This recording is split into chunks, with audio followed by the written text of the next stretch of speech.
Tamara, usted decía algo real, algo cierto, y también lo vamos a presentar en la tarde más que todo, el tema de la declaratoria de guerra, porque a mí me preocupa eso, ¿no?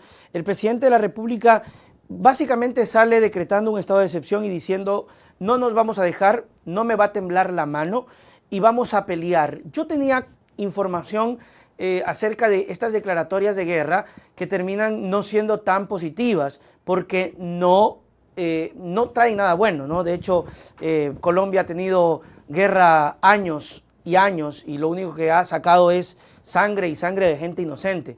Y, y me preocupaba la segunda denuncia de los Chone Killers, que le decía que si no regresan a los presos del pabellón 2, iban a actuar con más fuerza.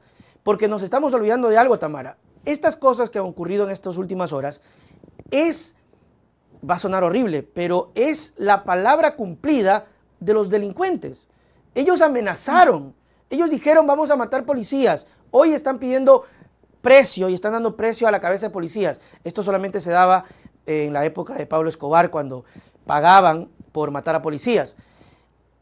Estas declaratorias... Sí, Dígame. sí. No, sigue. No, quería cerrar con eso. ¿Es bueno declararle la guerra? ¿Es chévere? ¿Nos debemos sentir orgullosos, Tamara? Y justo eso te iba a decir, Nelson. Yo había compartido que viví en Bogotá, ahí acabé mis estudios universitarios, viví un poquito más de 2 años casi. Y cuando yo llegué a vivir en Colombia era el año 1998, es decir, casi como cerrando estos momentos trágicos de una nación a que yo también quiero y la llevo muy cercana en mi alma, en mi corazón y en mi vida familiar inclusive. Y una de las cosas que compartían mis amistades en la universidad en ese entonces era esta zozobra y este miedo, pero al mismo tiempo esta aceptación con la que la ciudadanía en Colombia empezó a vivir, qué significaba que no importa el estrato social en el que vivas o las actividades que tú haces a diario, seas estudiante, trabajadora, ama de casa, no importaba básicamente quién eras, pero la gente sabía que salía de sus casas y podía existir la probabilidad o la posibilidad de que un carro bomba, de que un atentado sicariato, que algo suceda que termine con tu vida como persona o con la vida de tus seres amadas o tus seres amados. Y eso era como casi que una aceptación de la realidad de un país sumido en la violencia, sumido en muertes y sumido también en una guerra fratricida. Esto de hablar de guerra a mí sí me conmueve me mueve muchísimo en el alma, me causa zozobra.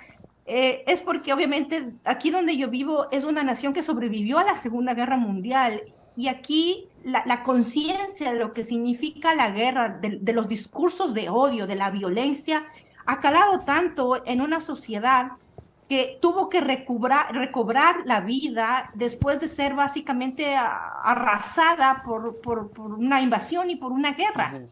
Cuando escucho yo que el narcotráfico o que estos grupos armados le declararon la guerra al Estado ecuatoriano, yo entendería que por su lado, sí, porque declarar un poco la guerra es llevar a eso, a esas muertes de inocentes si es que toca, pero para poder hacer tu punto, como decía la gente en Colombia, sabes que te puedes morir por un coche bomba porque estamos expuestos en cualquier momento, en cualquier esquina, de cualquier forma a esa violencia, porque el Estado no tenía control en ese entonces de la cotidianidad de la nación.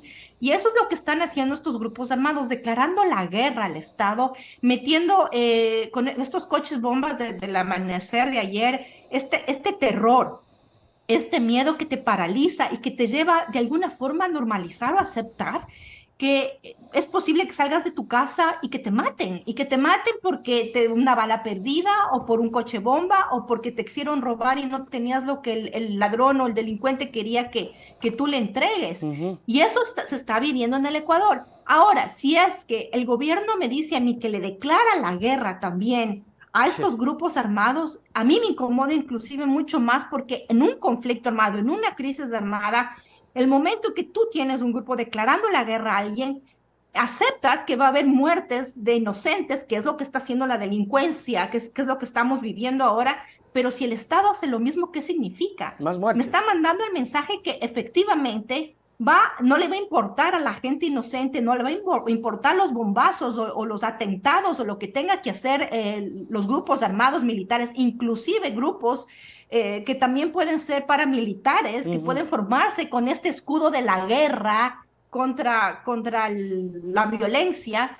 Y vamos a terminar básicamente en una masacre fratricida, matando y eliminando a quien es culpable y a quien no, con la muerte y con la violencia que ya se está gestando todos los días en el país. Y es muy deprimente, es muy preocupante, es muy angustiante y de verdad que es bastante desolador, Nelson. Yo sí he estado bastante golpeada desde el día de ayer. Y sobre todo también viendo las reacciones de la gente. Parece que yo preguntaba ahora, decía, ¿qué nos lleva a odiarnos tanto? ¿Por qué?